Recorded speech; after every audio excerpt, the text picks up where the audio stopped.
अस्सलाम वालेकुम व्यूवर्स। मैं आज जिस नई किताब के साथ आपकी खिदमत में हाजिर हुआ हूँ उस किताब का उन्वान है इला।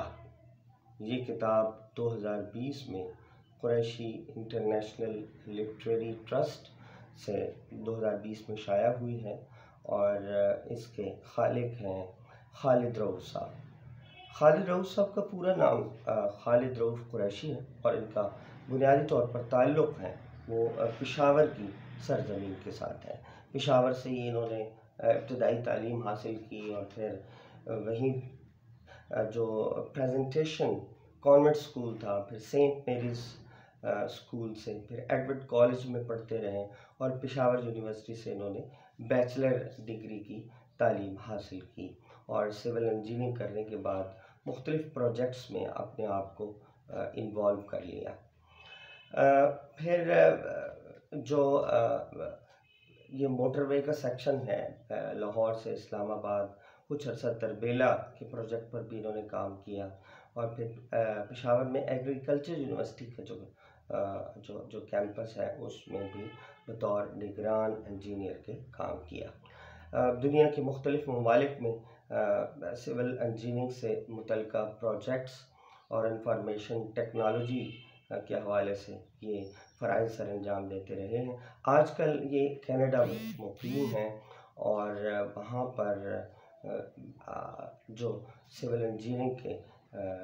प्रोजेक्ट्स हैं या इंफॉर्मेशन टेक्नोलॉजी के जो प्रोजेक्ट्स हैं उस पर काम करते रहते हैं। इसके अलावा टोरंटो यूनिवर्सिटी से उन्होंने स्ट्रक्चरल इंजीनियरिंग में मास्टर डिग्री भी हासिल कर रखी है। लेकिन उनकी ख़ास बात ज़ाहिर है कि वो साइंस और इंफॉर्मेशन टेक्नोलॉजी और जो दीगर इससे मुतल्लिक़ा उलूम होते हैं उन पर तो वो दस्तरस रखते ही रखते हैं, लेकिन उनकी जो ख़ास बात है उनका ताल्लुक़ कलम और किरताज से है। वो शेर तख्लीक़ करते हैं और अच्छा शेर तख्लीक़ करते हैं। इसके अलावा वो नस्र भी लिखते हैं और नस्र में उनका जो ज़ाहिर है कि सबूत है उनकी नस्री तहरीरों का वो एक नावल की शक्ल में भी सामने आ चुका है और उनके नावल का उन्वान है खौफ की परछाइयाँ। ये बहुत पहले उनका नावल छाया हुआ, फिर उसके बाद कई शेरी मजमूए आए, लगभग 7-8 शेरी मजमूए जो हैं वो उनके इस वक्त तक मंजर-ए-आम पर आ चुके हैं। अंग्रेज़ी में भी इतनी ही खूबसूरत प्रोज़ तख्लीक़ करते हैं जितनी कि उर्दू में वो एक अच्छी नस्र लिखते हैं। आज हम गुफ्तगू करेंगे उनकी जो ताज़ा तरीन तसनीफ़ है इला उसके हवाले से। और इला उनका वो शेरी मजमूआ है कि जिसमें उन्होंने तसव्वुर खुदा पर नज़में तख्लीक़ की हैं और वो सारी नज़में जो हैं वो इसमें शामिल हैं। इसमें उन्होंने गज़ल का अंदाज़ भी अपनाया है और नज़्म जो है उसमें वो पाबंद नज़्म मुर्रा और कुछ आज़ाद नज़में हैं जिनकी हैत को अपनाते हुए उन्होंने अपने ख़यालात का इजहार किया है। उनका उसलूब इंतहाई सादा है, कोई मुश्किल अल्फाज इस्तेमाल नहीं करते, हालांकि वो मुख्तलिफ़ ज़ुबानों पर अबूर रखते हैं। इलाक़ाई ज़ुबानों के साथ साथ बैनुल-अक़वामी ज़ुबानों को सीखने और उनको इस्तेमाल करने का हुनर उनके पास मौजूद है। तो लेकिन इसके बावजूद उनकी ज़ुबान में सलासत है और क़ारी मुश्किल अल्फाज में कहीं भी नहीं उलझता। शायद इसका मकसद ये हो कि वो लफ्ज़ों से ज़्यादा उस कंटेंट पर नज़र रखते हैं या इस बात के कायल हैं कि इब्लाग़ का जो उनसर है वो किसी सूरत में हाथ से ना जाने पाए। इस किताब का जो दिबाचा है वो मामून ऐमन साहब ने लिखा है, जो कि शुमाली अमेरिका में मुक़ीम हैं, ख़ुद बहुत अच्छे शायर हैं और उनकी भी कई तसानीफ़ जो हैं वो मंज़र-ए-आम पर आ चुकी हैं। इल्म और अदब से उनका भी गहरा ताल्लुक़ है। उन्होंने राय जो है वो इलाह के हवाले से दी है। इसके अलावा प्रोफेसर अब्दुल्ला जान हैं जो कनाडा में मुक़ीम हैं, उन्होंने भी इस किताब पर अपने ख़यालात का इजहार किया है। लेकिन इस किताब में जो ख़ासे की चीज़ है, जो बुनियादी चीज़ है मैं समझता हूँ वो खालिद रऊफ़ कुरैशी साहब का लिखा हुआ अपना मुक़दमा है कि जिसमें उन्होंने मुख्तलिफ़ तहज़ीबों में इंसान का जो तसव्वुर खुदा रहा है उस पर खामा फरसाई की है और अपने ख़यालात का इजहार किया है। और इस मुकदमे में बड़ी तफसील के साथ और मुख्तलिफ़ तहज़ीबों में जो खुदा के तसव्वुर इर्तिक़ा पज़ीर होकर हम तक पहुँचा है उस पर गुफ्तगू की है। लेकिन ये मुकदमा तवील होने के साथ साथ बिल्कुल भी बोरियत का समा पैदा नहीं करता। उन्होंने ऐसा उसलूब इख्तियार किया है कि एक आम कारी उसको अपने अंदर जज़्ब कर लेता है। मैं इसकी नज़मों पर या उनकी इस शेरी तख्लीक के पर बात करने से पहले उनके उस मुकदमे का एक हल्का सा तासुर आपके सामने रखना चाहता हूँ, ताकि वो क्या कहना चाहते हैं इस किताब के अंदर वो हमें वाज़ेह हो सके। तो खालिद रऊफ़ कुरैशी साहब ने इस मुकदमे में इंसान के इर्तिकाई सफ़र को समेटा है और बड़ी खूबसूरती के साथ समेटा है और हमें बताया है कि जो इंसान है या ये सरज़मीन जिसके ऊपर हम बस रहे हैं ये आज की नहीं है, बहुत कदीम है और तकरीबन 4.5 मिलियन साल पहले ख्याल किया जाता है कि ज़मीन जो थी उसका वजूद ज़हूर पज़ीर हुआ और फिर इसी तरह 3000 मिलियन साल पहले ज़िंदगी का आगाज़ हमें इस ज़मीन पर नज़र आता है। फिर आगे चलें तो फिर डायनासोर्स 200 मिलियन साल पहले इस ज़मीन पर मौजूद थे जो वक्त के साथ साथ मादूम हो गए। फिर इसी तरह 65 मिलियन साल पहले जो ज़मीन की मौजूदा जोग्राफियाई सूरत हाल है वो मंज़र-ए-आम पर आती हैं और उसके ऊपर फिर जो है वो बंदर की इब्तदाई शक्ल जो है वो 25 मिलियन साल पहले ज़हूर पज़ीर होती हैं और फिर ज़ाहिर है कि वो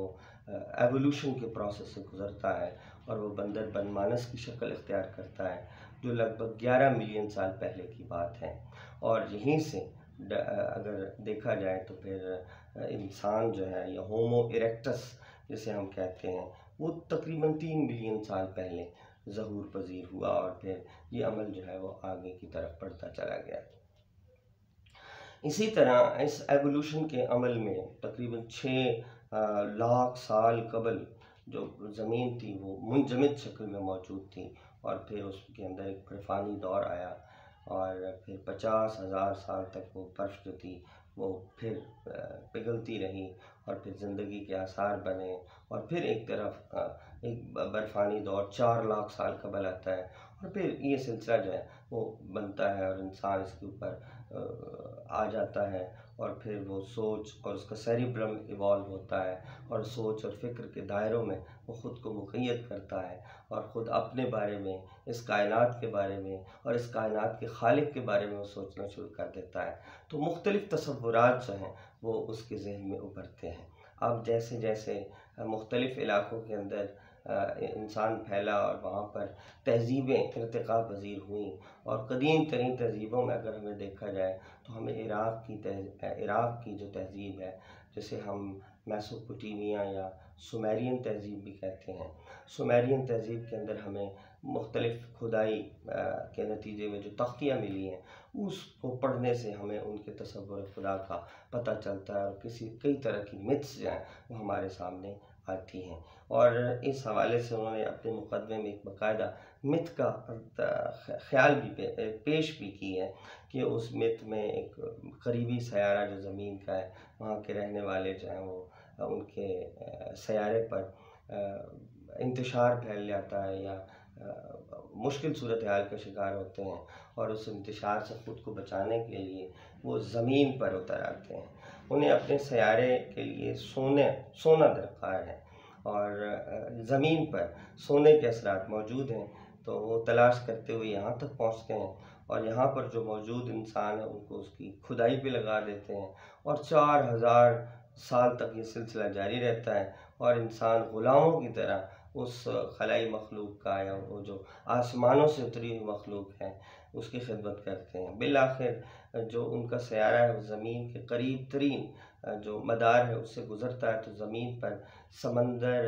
और पानियों में हलचल मचती है और एक बड़ा सैलाब आता है जिससे अब उन्हें अंदाज़ा होता है कि यहाँ पर एक तो लोगों की उम्रें कम हो रही हैं और दूसरा जो है वो एक हलचल मचने वाली है, तो उसके बाद वो यहाँ से वापस चले जाते हैं और यहाँ के इंसानों को ज़िंदगी बचाने के तरीक़ा बताए जाते हैं, जो हमें हज़रत नूह की मिथ में नज़र आता है कि कश्ती है और सैलाब आता है और उस पर जोड़ा जोड़ा बिठाया जाता है और एक नए दौर का आगाज़ होता है। और इस नए दौर के आगाज़ में जो जेनेटिक तब्दीली है इंसान के अंदर, वो ये वक़ूफ़ पज़ीर होती है कि पहले इंसान की उम्रें लाखों हज़ारों साल होती थी, लेकिन उसके बाद इंसान की उम्र कम हो गई और उसकी उम्र सैकड़ों सालों में या कुछ सालों में वो मुहीत हो गई।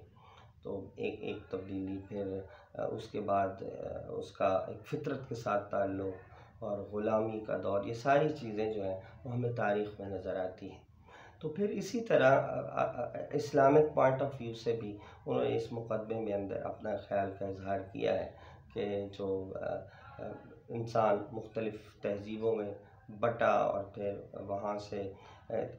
इर्तिक़ा के अमल से गुज़रते हुए मुख्तलिफ़ तब्दीलियाँ रूनुमा हुईं। ख़ास तौर पर हज़रत इब्राहीम के हवाले से अगर देखा जाए तो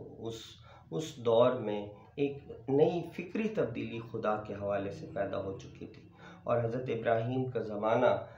खालिद रऊफ़ कुरैशी के नज़दीक 2000 साल क़ब्ल मसीह है और उस दौर में उन्होंने नमरूद के साथ जो एक क्लैश था या एक उनकी टसल बनी और उसमें बुनियादी जो फ़र्क दोनों में आ रहा था, नमरूद के तसव्वुर खुदा और इब्राहीम के तसव्वुर खुदा में ये फ़र्क था कि इब्राहीम एक खुदाए वाहिद पर यकीन रखता था और उसका खुदा इंसान की कुर्बानी नहीं मांगता था। इब्राहीम के दौर में जो इंसान की कुर्बानी थी वो जानवर के कुर्बानी के साथ रिप्लेस हो गई और अब किसी इंसानी खून को खुदा की जो माबूद था उसके मंदिरों में नज़र न्याज के तौर पर पेश करने की ज़रूरत नहीं थी। इसके अलावा नज़रें, न्याज़ें और जो चढ़ावे चढ़ाए जाते थे मुख्तलिफ़ खुदा के मंदिरों में, तो वो उससे इब्राहीम ने मना किया। तो लोग जो थे वो इब्राहीम के ज़्यादा फॉलोअर्स बनते चले गए और नमरूद एक ताकतवर बादशाह होने के बावजूद भी इब्राहीम का मुकाबला न कर सका। ये बुनियादी फ़र्क जो था वो इस तसव्वुर खुदा में था जो नमरूद के पास था और दूसरा तसव्वुर खुदा इब्राहीम के पास था। इस तरह एक तब्दीली रूनुमा हुई और फिर आगे ये सिलसिला जो था वो चलता रहा। फिर 1600 क़ब्ल मसीह के लगभग हज़रत यूसुफ़ जो मिस्र में ज़हूर पज़ीर हुए और उन्होंने वहाँ पर खुदाए वाहिद की तबलीग की। फिर इसी तरह 1300 क़ब्ल मसीह में हज़रत मूसा का ज़हूर हुआ और उनका ताल्लुक़ भी मिस्र की सरज़मीन से था और फ़िरौन के साथ उनका मुकाबला हुआ और फ़िरौन के साथ उनका जो क्लैश था वो भी इसी तसव्वुर खुदा पर था। उसका तसव्वुर खुदा मुख्तलिफ़ है और जो मूसा का तसव्वुर खुदा है वो मुख्तलिफ़ है और वो एक खुदा पर यकीन रखते हैं और इसी बुनियाद पर उन्होंने लोगों को फॉलोअर्स बनाया और अपनी कौम को उन इलाक़ों तक लेके आए जहाँ आज इसराइल मौजूद है। और फिर मूसा के उन्हें अपना एक किताब भी जो खुदा की तरफ से थी वो अपनी कौम को दी। फिर हज़रत दाऊद अलैहिस्सलाम का ज़माना, फिर सुलेमान का ज़माना और फिर इससे चलते चलते खुदाए वाहिद का जो तसव्वुर है वो आगे बढ़ता है और 2000 साल पहले हज़रत ईसा नमूदार होते हैं और फिर तकरीबन 6ठी सदी ईस्वी में पैगम्बर इस्लाम हज़रत मोहम्मद का ज़हूर होता है और ये सिलसिला जो खुदा के बारे में सोचने का था, गौर व फ़िक्र का था, वो हम तक पहुँचता है और इसके बाद ये आज तक इंसान जो है वो खुदा के बारे में सोच रहा है। ये तो वो एक इस्लामिक एवोल्यूशन है खुदा के तसव्वुर के बारे में जो अरब के इलाक़ों में वक़ूफ़ पज़ीर होता रहा है। इसी तरह कदीम तहज़ीबों में जैसे ज़िक्र किया है मैंने कि मेसोपोटामिया की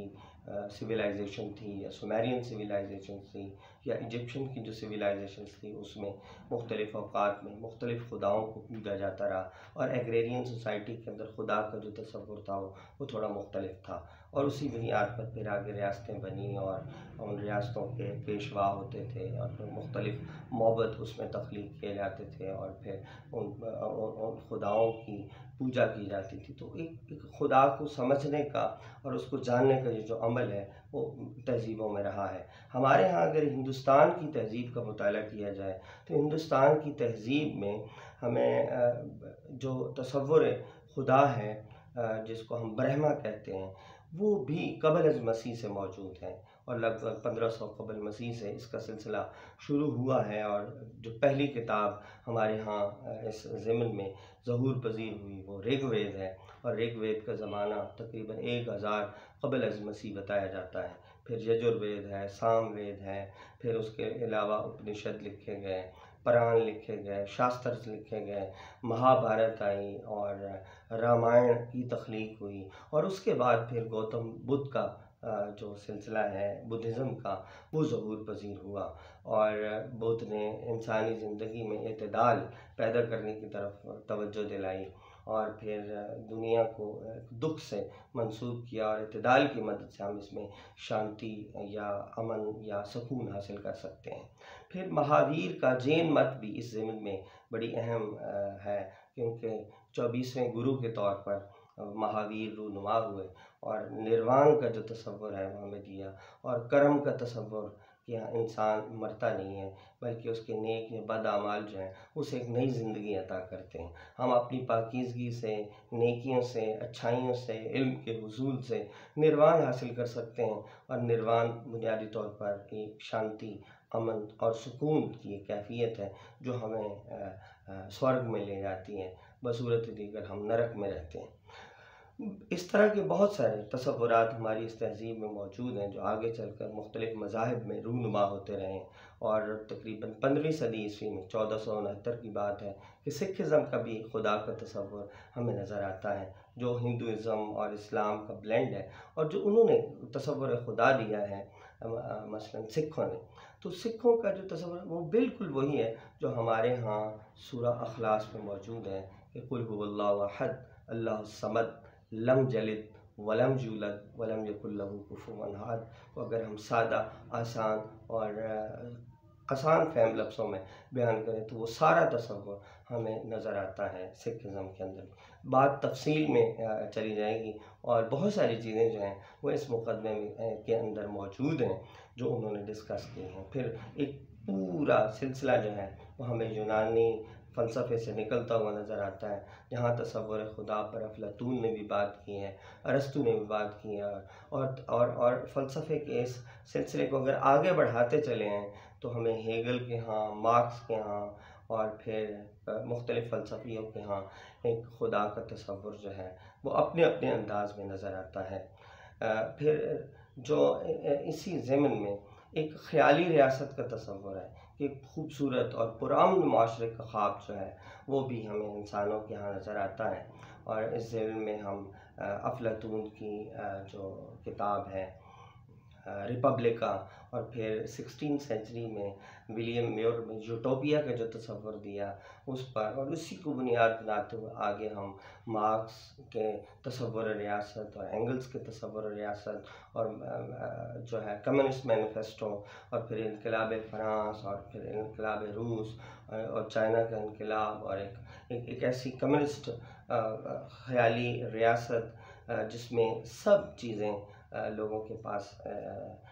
मुश्तरक हों और एक पुरअमन माशरा जो वो मौजूद हो, और जिसमें लोग अपनी ज़िंदगी अपनी मर्ज़ी के मुताबिक गुजार सकें। जैसे तसव्वुरात जो हैं वो इंसान ने घड़े हैं, बनाए हैं, जिनका ख्वाब देखा है, और इस तरह के ख्वाब जो है वो मुख्तलिफ़ अहद में इंसान देखता चला आया है।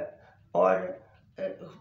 मज़े की बात जिस पर मुतमईन है खालिद रऊफ़ कुरैशी साहब, उनका ये ख़याल है कि शुरू से लेकर इंसान के एवोल्यूशन से लेकर आज तक वो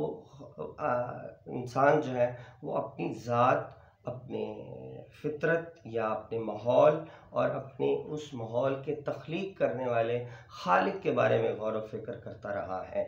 और फ़िक्र करने के ज़ाविये और अंदाज़ ज़ाहिर के मुख्तलिफ़ तहज़ीबों में मुख्तलिफ़ थे, लेकिन इसके बावजूद उनके अंदर जो इश्तराक है वो ये है कि वो एक खुदाए वाहिद के तसव्वुर पर यकीन रखते चले आए हैं। और ये बात आज की नहीं है, ये तो 2000 कबल मसीह से ही ये सिलसिला जो है वो चल निकला था और एक वाहिद खुदा के तसव्वुर पर लोग ईमान रखते चले आए हैं।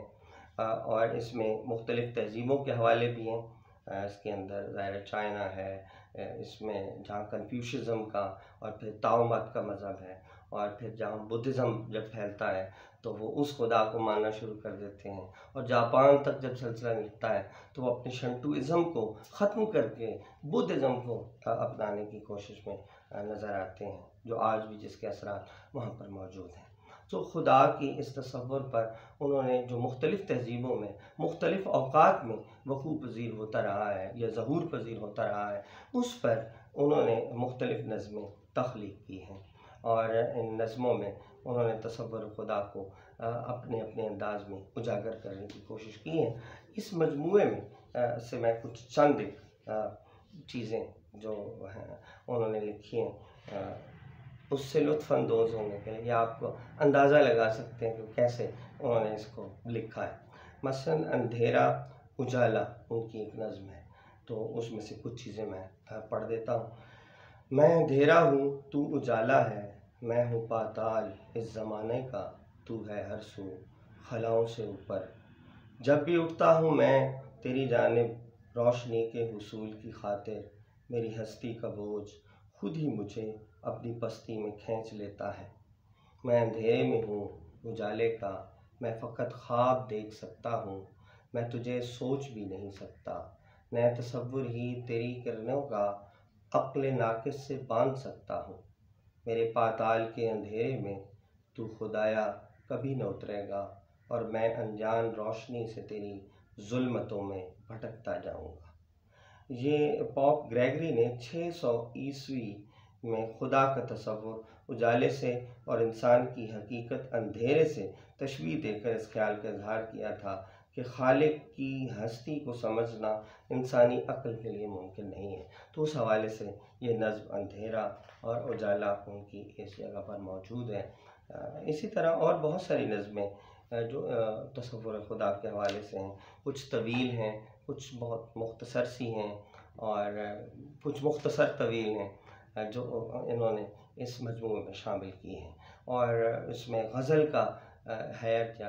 पैराया जो है वो भी अपनाया है, और पाबंद नज़्में मुर्रा भी है और नज़्में आज़ाद भी है,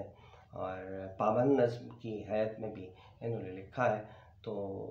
ये किताब जो है ज़ाहिर है कि एक पढ़े लिखे कारी के लिए और ख़ास तौर पर जो तसव्वुर खुदा को समझने वाले लोग हैं या इससे ताल्लुक़ रखने वाले लोग हैं, उनके लिए बड़ी अहम किताब है।